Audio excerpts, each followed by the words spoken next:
That's going to be the decision whether you're going to eat or not eat, and whether you have faith or not have faith. Okay? So continuing here, it says here, but see, guess what? For the people for the children of Israel, see, the scripture said that what my servants was going to eat. Okay? But the other Jakes, they wasn't going to eat. Okay? So, what does that go to show you? That goes to show you that the Most High was going to feed his elect. See, when the elect's going to be fed through the time of adversity, the World War III, okay, in the RFID chip mark of the beast, you was going to have you was going to see that the name of the Lord was going to be magnified, man. Okay, because you was going to have a lot of deliverances playing out there, okay, where it's going to be miraculous. Okay, those miraculous deliverances are going to increase the fame of the name of the Lord. Okay, and this is what the scripture is speaking about here, and that's all going to play out when you got the time of Jacob's trouble taking place, you got the war of Armageddon taking place. That's going to lead to a lot of people knowing the name of the Lord, man. Okay, and the name of the Lord being magnified within the earth because of the deliverances that's going to play out, the miracles that's going to play out. All of that's going to lead to what? That's going to lead to the name of the Lord being magnified, man. Okay, so like the scripture says, Lord ain't doing this for our sake. Just like how you seen Pharaoh was taken down, okay, from his power seat. Lord didn't do that for he did that. He hardened Pharaoh's heart so that his name could be magnified. Well, let me check the time.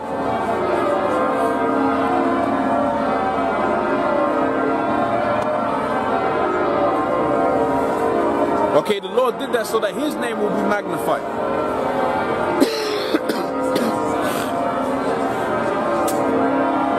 Okay? So continuing here, it says here, 24th verse, it says, I'll take you from among the heathen, and I'll gather you out of the older countries, and I'll bring you right into your own land. 25th verse. Then will I sprinkle clean water upon you, and ye shall be clean. Okay? From all your filthiness, right? And from all your idols will I cleanse you. A new heart will I give you. And this is going into the book of Hebrews, the 8th chapter. Let me get that right quick. Okay? A new heart will I give you.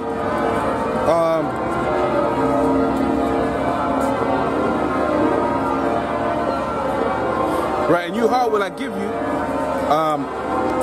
And a new spirit will I put within you, and I'll take away from you the stony heart, and I'll make you a new heart within you, and I'll put my spirit within you, and cause you to walk after my statutes, and keep my judgments to do them, and to do them.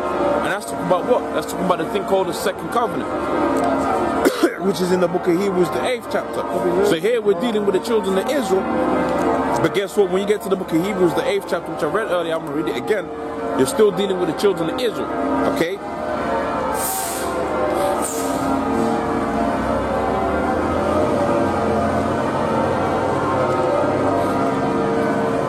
So the book of Hebrews, the 8th chapter, and the 8th verse, it says, For finding fault with them, he saith, okay, behold, the days come, saith the Lord, when I will make a new covenant with the house of Israel, and with the house of Judah, not according to the covenant that I made with their fathers, right in the day when I took them by the hand to lead them out of the land of Egypt, because they walked, because they continued not in my covenant. Okay, for this is the covenant I will make with the house of Israel. After those days, saith the Lord, I'll put my laws into their mind and write them into their hearts, and I shall be to them a power, and they shall be to me a people. So the Lord was gonna basically have us born doing the right thing. Okay, we was gonna be born doing righteous acts, so you can understand, because we was gonna have the righteous mind, okay, from the time we were born. Okay, and that's the thing that was spoken about within the book of Ezekiel. Okay, right. So the book of Ezekiel, back within the book of Ezekiel, the 36th chapter, and this is at 27th verse. It says, I'll put my spirit within you and cause you to walk in my statutes, all right, and you shall keep my judgments and to do them. So that's what Jake's gonna be doing, okay, upon the Lord's return, and that's one of the major things to look forward to. Okay, when you go to where the Israelites, Negroes, Hispanics, Native Americans are in their right state of mind, you're gonna have righteousness within the earth. Okay, because here it is, the Most High is gonna set them up as being on top, so you can understand. But it ain't gonna be on top in maliciousness. Okay, here it is. Esau is in power of the earth right now, but they're on top in maliciousness, man. Okay, that's a nation of naughty people. That's why you go to where they go out there and you got oil spills within the oceans. That's the thing a naughty kid would do.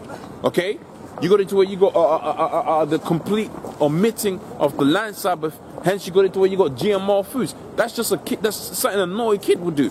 Here it is. Here it is. The kids dropped Here it is. The kids dropped a grape juice on the carpet, and he's going to cut a garment up, an expensive garment up, to basically to cover it up. Okay, and the reality of the situation is that what? The reality of the situation is that that's just a naughty kid, man. Okay, and that's how they've managed the whole earth. The earth, it ain't been managed well, bro. Okay, it's been managed in maliciousness. So when you're gonna have a situation, you're gonna have it to where it's gonna be managed in righteousness upon the Lord's return, because we're gonna have the Lord's statutes, commandments within our minds to do right. So now continuing here, the 29th verse, it says, "I will also save you from among all your uncleanness." Right, and I call for corn. And it says, "And I will call for corn, and I will increase it, and lay no famine upon you, and I'll multiply the fruit of the tree, and the increase of the field, and ye shall receive no more reproach of famine among the heathen." Okay, because we might, amongst these different nations, maybe you have a situation where you got a famine, maybe you're going hungry or whatever. But guess what? Once we get set up, we weren't gonna be, none of that was gonna happen anymore.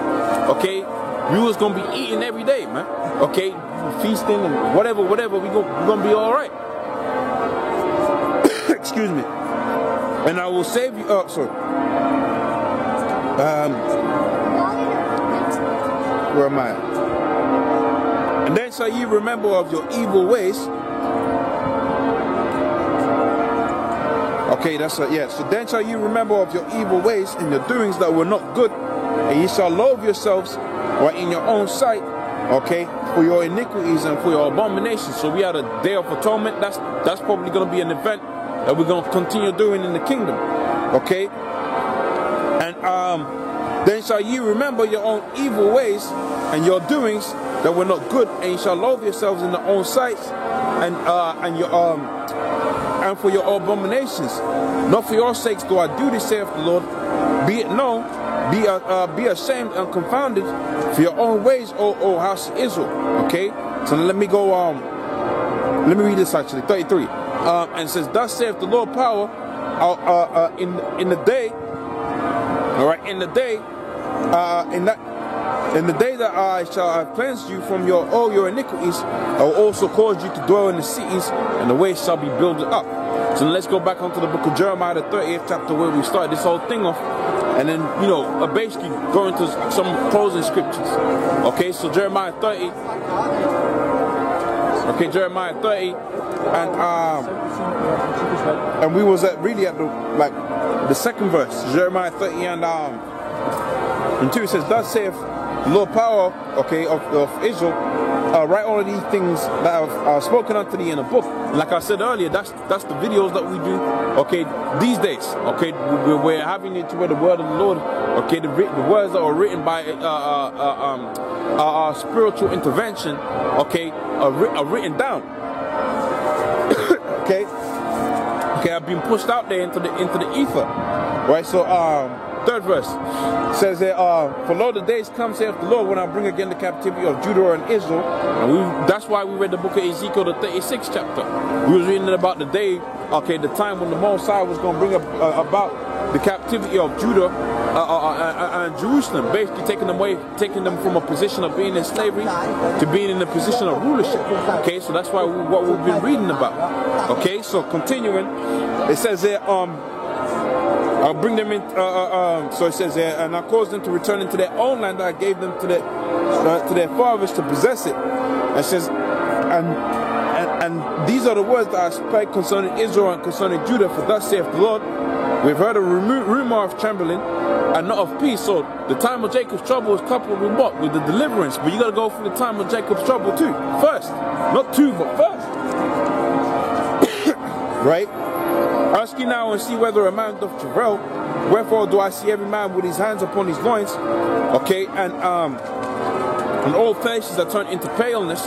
And the scripture says, alas, okay, for that day is great, and none like it is even the time of Jacob's trouble.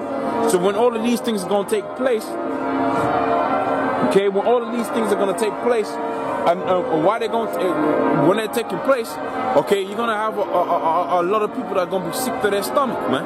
Okay, the book of Isaiah, the 13th chapter tells you that. And that's going to be the time of Jacob's trouble. But the scripture says that, what? Alas, it is the day of Jacob's trouble. So none is like it. It is even the time of Jacob's trouble, but he shall be saved out of it.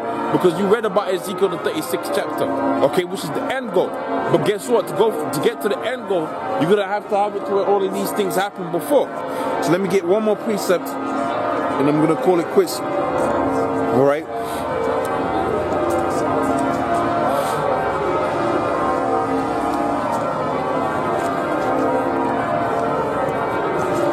Isaiah the 13th chapter and the first verse, it says, behold the burden of Babylon, which the son of Amos did see. It says, lift you up a banner upon the high mountain. Okay. Lift you up a banner upon the high mountain. Exalt the voice unto them, shake the hand, that they may go into the gates of the nobles. It says, I've commanded my sanctified ones. Okay. I've called my mighty ones. Right. Even them that rejoice in my highness.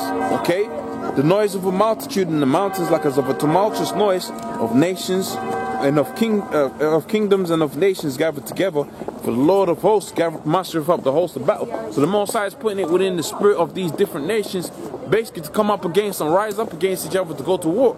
Okay, the Most High is putting it within the spirit of the Iranians to come up, and they're coming up because of the ICBM nuclear missiles that all of these nations have developed. Basically, all of them, they got it to where their mindset is like, to hell with it. Okay, they're gonna come up against America. Okay, that's their mindset. Okay, so continuing, it says here, the noise of a multitude in the mountains, like as of a great noise, a tumultuous noise of kingdoms, of nations. All right, gathered together. The Lord of hosts mastereth up the host of the battle. They come from a far country, all right, from the end of heaven, even the Lord and the weapons of his indignation, to destroy the whole land. How are ye? For the day of the Lord is at hand, right? And it shall come as a destruction from the Almighty. Therefore shall all hands be faint, and every man's heart shall melt, and they shall be afraid, and pangs and sorrows shall take hold of them, and they shall be in pain as a woman that travaileth, and they shall be amazed as one another. And that's the same thing it was saying within the book of, similar sort of thing it was saying within the book of Jeremiah, the 30th chapter. How you was going to have basically a lot of fear upon the earth. Okay, a lot of people are going to remember, okay, fear. Okay, a lot of people are going to remember fear. A lot of people are going to remember how the Most High set this whole thing up. Okay, which is through wars, and in wars was he going to re-establish things. So by way of the trip, by way of the time of Jacob's trouble, by way of the